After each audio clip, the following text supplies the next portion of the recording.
नमस्कार मैत्रिणींनो, श्री स्वामी समर्थ महाराजांच्या कृपेने तुमच्या सर्व चांगल्या इच्छा आकांक्षा पूर्ण होत हीच महाराजांची प्रार्थना। चैत्र शुद्ध प्रतिपदा म्हणजेच गुढीपाडवा आणि आपल्या हिंदू नवीन वर्षातील पहिला दिवस आणि पहिला सण म्हणून या दिवसाला विशेष असे महत्त्व आहे। शालिवान संवत्सरचा हा पहिला दिवस मानला जातो। वेदांग ज्योतिष ग्रंथात सांगितल्याप्रमाणे हा 3.5 शुभ मुहूर्तापैकी एक पूर्ण मुहूर्त आहे।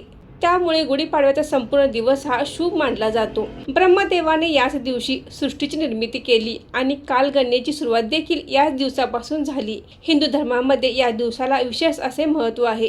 गुढीपाडव्याच्या शुभ मुहूर्तावर सोने चांदी, मौल्यवान वस्तू, वाहने, घर, जमीन, नवीन उपकरणे यांची खरेदी केली जाते। या दिवशी खरेदी करण्याला विशेष महत्त्व आहे। गुढीपाडव्याच्या शुभ मुहूर्तावर नवीन व्यवसायाची सुरुवात देखील तुम्ही करू शकता।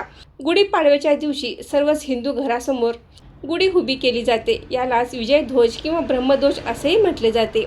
गुढीपूजनासाठी काही महत्त्वाच्या वस्तू आपण वापरत असतो। यामध्ये वेळूची काठी, तांब्याचा कलश, साखरेची माळ, कडुलिंबाची पाने, रेशमी साडी। तर बऱ्याच जणांना असा प्रश्न पडतो की गुढीला कोणत्या रंगाची साडी नेसवावी किंवा कोणत्या रंगाचा ब्लाऊज पीस वापरावा। आपल्या सण समारंभासाठी पवित्र मानले आहेत, तर आपण गुढीला कोणत्या रंगाची साडी नेसवावी याची माहिती आपण आजच्या व्हिडिओमध्ये घेणार आहोत। तर व्हिडिओ स्किप न करता शेवट पण नक्की बघा। नमस्कार मैत्रिणींनो, मी सारिका भक्ती विश्वमध्ये तुमचे मनापासून स्वागत करते। काही रंग हे शुभ मानले जातात। त्या रंगामध्ये सकारात्मक लहरी असतात। त्यामुळे आपल्या हिंदू धर्मामध्ये काही रंगांना अतिशय शुभ मानले जाते। तर गुढीपाडव्यासाठी सर्वात पहिला शुभ रंग म्हणजे केशरी, कारण गुढीला विजयध्वज किंवा ब्रह्मध्वज असे म्हटले जाते। केशरी रंगाची साडी तुमच्याकडे असेल तर ती गुढीला नेसवू शकता। त्याचबरोबर ती साडी रेशमी किंवा काठपदराची खणाची असेल तर चालू शकते। केशरी रंग हा सूर्योदयाचा रंग असल्यामुळे या रंगामधून सकारात्मक ऊर्जा प्रभावित होते। केशरी रंग हा त्याग, ज्ञान आणि सेवेचे प्रतीक आहे। केशरी रंग हा दैवी शक्तींचे देखील प्रतिनिधित्व करतो।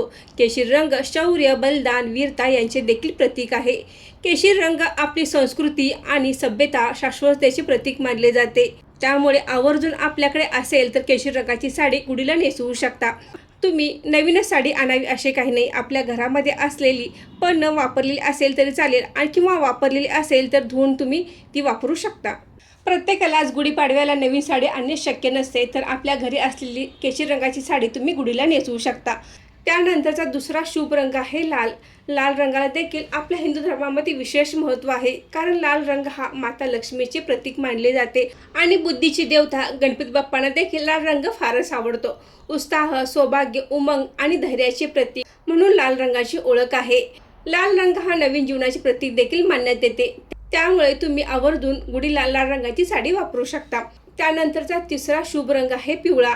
हा अतिशय शुभ रंग आहे। पिवळा रंग हा सूर्य देवतेचा रंग म्हणून ओळखला जातो। पिवळा रंग हा गुरुग्रहाशी संबंधित आहे। साक्षात भगवान विष्णूंना देखील पिवळा रंग फारच आवडतो। श्री स्वामी समर्थ महाराजांना देखील पिवळ्या रंगाच्या वस्तू अर्पण केल्या जातात। यावर्षीच्या गुढीपाडव्याला गुरुवार आहे, तर तुम्ही श्री स्वामी समर्थ महाराजांना आवडणारा पिवळा रंग देखील गुढीसाठी वापरू शकता। पिवळा रंग हा आपल्या मनाला आनंदी, उत्साही ठेवतो, सकारात्मक ऊर्जा प्रवाहित करतो। जर तुमच्याकडे पिवळ्या रंगाची साडी असेल तर तुम्ही पिवळ्या रंगाची साडी गुढीला वापरू शकता। त्यानंतरचा चौथा शुभ रंग आहे हिरवा। हिरवा रंग हा सौभाग्याचे प्रतीक मानण्यात येतो। हिरवा रंग हा समृद्धी, शांतता आणि आरोग्याचे प्रतीक मानण्यात येते। हिरवा रंग हा मनाला प्रसन्न करतो। त्यामुळे आवर्जून आपण हिरव्या रंगाची साडी गुढीसाठी वापरू शकता। घराला सकारात्मक ऊर्जा मिळण्यासाठी आपण गुढीला हिरव्या रंगाची साडी वापरली तरी चालेल। याशिवाय तुम्ही गुढीला गुलाबी, आकाशी, पिस्ता कलर अशा रंगाच्या देखील साड्या वापरल्या तर चालतील, पण आपण गुढीसाठी काळ्या किंवा पांढऱ्या रंगाची साडी अजिबात वापरायची नाही। काळा रंग हा आपल्या हिंदू धर्मामध्ये कोणत्याही धार्मिक कार्यासाठी, पूजेसाठी वर्ज्य मानण्यात येतो, तर आपण काळ्या रंगाची साडी अजिबात गुढीसाठी वापरू नये। पांढऱ्या रंगाची साडी देखील आपण गुढीसाठी वापरू नये। तर या 5 शुभ रंगाच्या साड्या तुम्ही गुढीसाठी वापरू शकता। नवीन आणणे शक्य असेल तर तुम्ही नवीन आणू शकता आणि नसेल तर आपल्या घरातीलच साडी तुम्ही गुढीसाठी वापरायची आहे। ती स्वच्छ धुतलेली असावी अशी साडी आपण व्यवस्थित प्लेट पाडून गुढीसाठी वापरायची आहे। आता बऱ्याच ठिकाणी ब्लाऊज पीस देखील वापरला जातो। यापैकी कोणत्याही शुभ रंगाचा ब्लाऊज पीस तुम्ही गुढीसाठी वापरू शकता। गुढीपाडव्याच्या सणाला आपण गुढी उभा करत असताना वेळूच्या काठीच्या टोकावर आपण एक कलश आपण पालथा घालत असतो। तर हा कलश आपल्याला तांब्याचा किंवा पितळेचा वापरायचा आहे, किंवा तुमच्याकडे जर तांब्या पितळेचा कलश नसेल तर तुम्ही स्टीलचा वापरू शकता। परंतु गुढीसाठी मातीचे किंवा प्लास्टिकचे भांडे वापरू नये. तर आपल्याकडे तांब्याचा किंवा पितळेचा कलश नसेल तर तुम्ही स्टीलचा वापरू शकता, परंतु मातीचे किंवा प्लास्टिकचे वापरू नका. हिंदू नवीन वर्षातील पहिला दिवस आणि पहिला सण असल्यामुळे आपण या दिवशी लवकर उठायचं आहे. त्याचवर आपले घर अंगण स्वच्छ करायचं आहे. दिवाळीप्रमाणे या दिवशी देखील आपण अभ्यंग स्नान करायचं आहे. त्यानंतर सूर्याला अर्घ्य द्यायचं आहे. अर्घ्य देत असताना आपण सूर्याचा कोणताही मंत्र म्हणायचा आहे. त्यासोबतच आपण आदित्य हृदय स्तोत्राचे पठण किंवा श्रवण जरूर करावे.